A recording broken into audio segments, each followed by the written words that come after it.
Hi guys, welcome back to our read along channel. Sorry it's been a while. I've been a bit unwell, still got a bit of a cold. Been alright, but it's just a bit of a struggle when you're poorly and you're working and you're doing life. So, yeah, sorry about the time away. Today we are reading Candyfloss by Jacqueline Wilson. We're on chapter 15 and we are going to read to chapter 16 today, which is on 215. And chapter 15 starts on 203. So without further ado, this is Jacqueline Wilson's own work. I'm just reading it for entertainment and pleasure. Let's go. Chapter 15.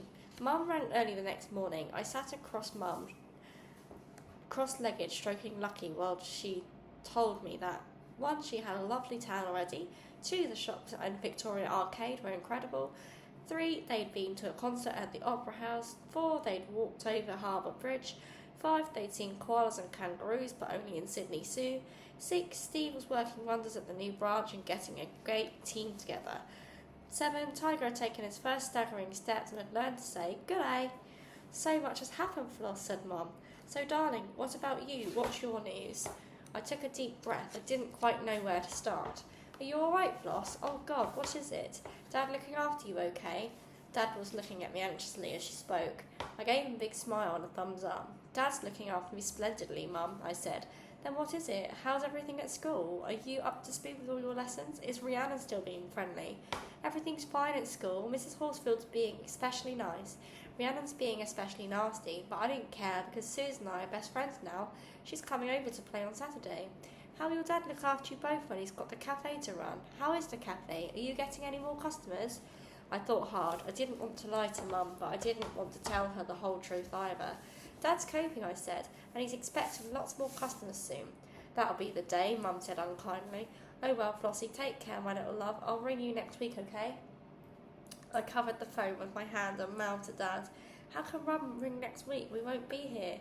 Dad looked at the phone from me. "Hi, Sal. I'm glad everything's working out for you. Now listen, I'm making a few changes at the cafe.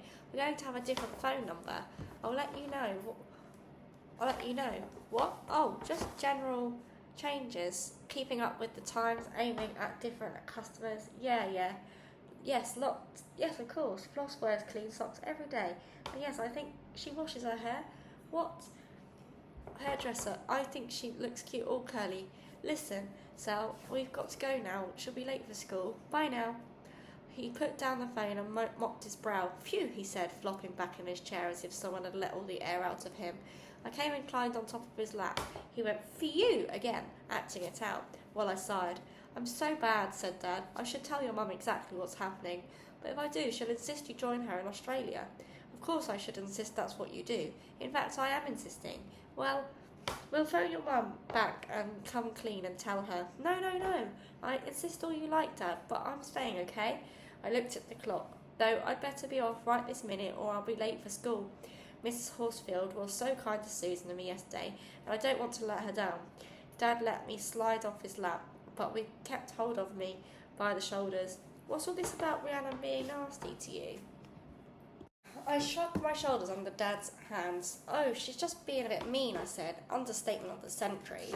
Examples of Rhiannon's extremely unkind, unfair, mean behaviour in just one day. 1, she sat at the extreme edge of her seat and held her nose whenever I moved. 2, she called me Smelly Chip over and over again and got half the class calling me that too. 3, she called my dad Smelly Belly Chip. 4, she told everyone my mum's walked out on me forever. 5, she said I begged her mum to buy me new clothes when we went to Greenglades and said I didn't even say thank you when she spent a fortune on me. 6, she wrote Smelly Chip and Swatty Potty, Pongy Twit and Spotty Potty all over the walls of the girls' toilets. She wrote the other stuff too, too rude to include in this list. 7, she jogged to the desk whenever I started writing. 8, she snatched my best felt tip pen and stabbed the point on her desktop, ruining it. 9, she tipped my packed lunch onto the floor, accidentally on total purpose. 10, she tore the cover right off my maths book and scribbled inside it. I could continue my list, easily reaching 50, make that 100, but here's another lovely list. Examples of Susan's incredibly sweet and comforting kind behaviour. 1, she kept turning round and smiling at me all through lessons. 2. She and Rhiannon was pathetic parrot repeating the same stupid words over and over. 3. She said she couldn't wait to meet my dad next Saturday. 4. She said she wanted to meet my mum when she came back from Australia. 5. I told her about the designer denim outfit and she said it sounded embarrassingly awful. 6. She tried to rub out all the smelly chip and swatty potty rhymes in the girls' toilets.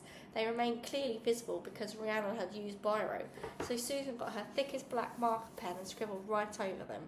7. She pushed her chair right back against our desk to steady it. 8. She lent me her own felt tips. 9. We salvaged my banana and my apple, my Kit Kat, but my special cheese salad sandwiches. Dad was trying hard to think healthy eating.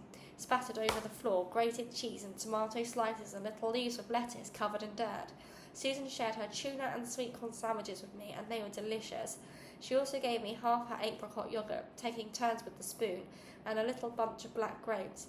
I insisted she have half my Kit Kat and half my banana and half my apple. We ended up having a total feast.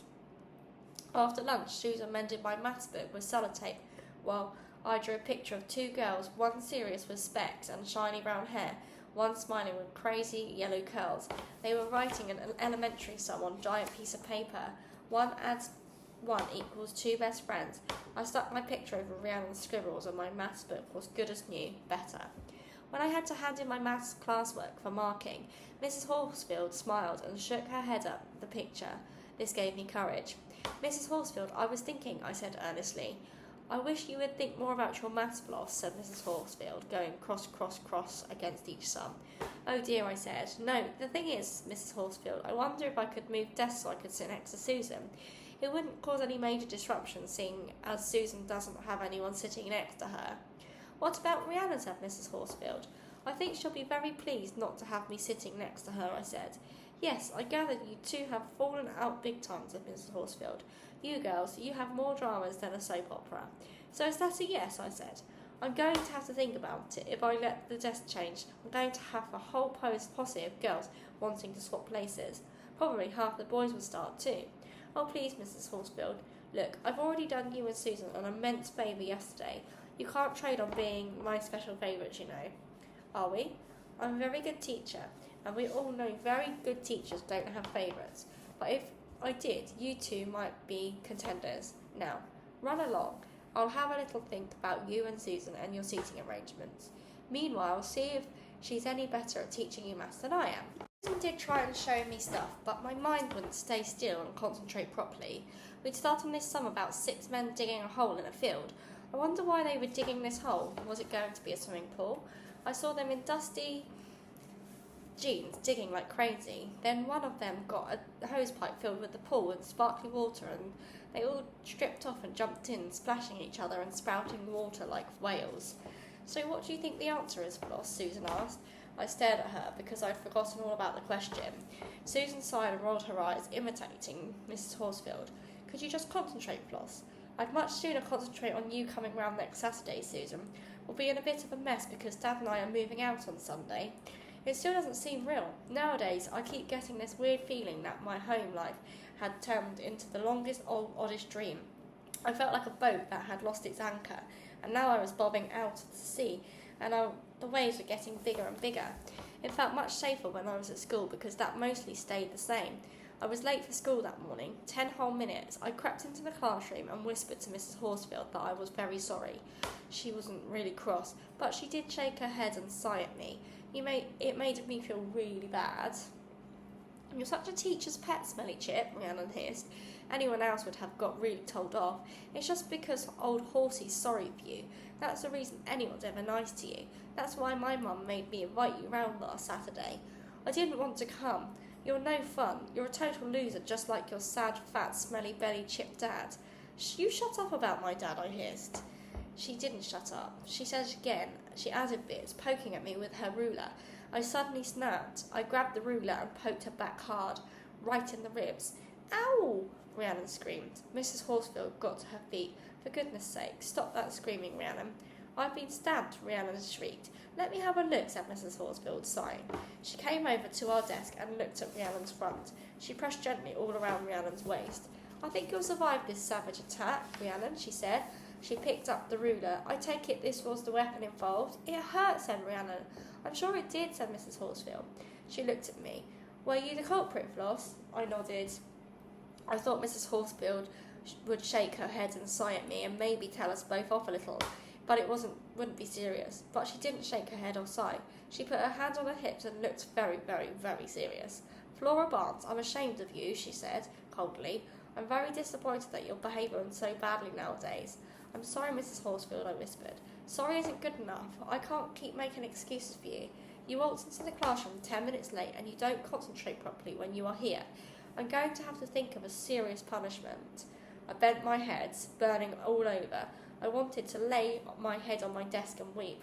I felt so awful. I couldn't understand why Mrs. Horsfield was so angry with me. Please, Mrs. Horsfield, I have a strong feeling Floss was provoked, said Susan. You be quiet, Susan. Nobody asked your opinion, said Mrs. Horsfield, totally scrubbing her. Rhiannon was still groaning theatrically, rubbing her hips, but her eyes were glittering. She was hugely enjoying our humiliation.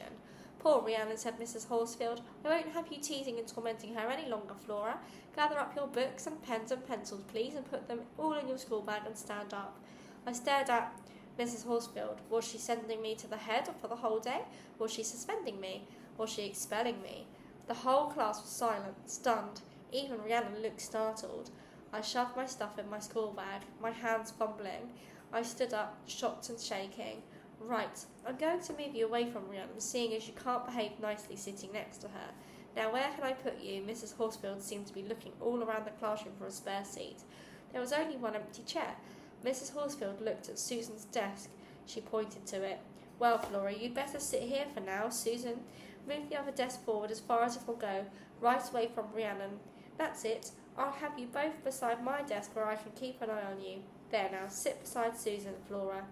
I collapsed onto the seat next to Susan, and Mrs. Horsfield gave me the tiniest private wink. And that is the end of chapter 15, guys. Thank you so much for listening. Sorry I'm a little bit bunged up today. Got the old cold, it's the old autumn cold. So, yeah, that is the end of chapter 15, as we say. We are ending that on 215, which will be where chapter 16 will start. Thank you again for listening, guys. Until the next time, goodbye.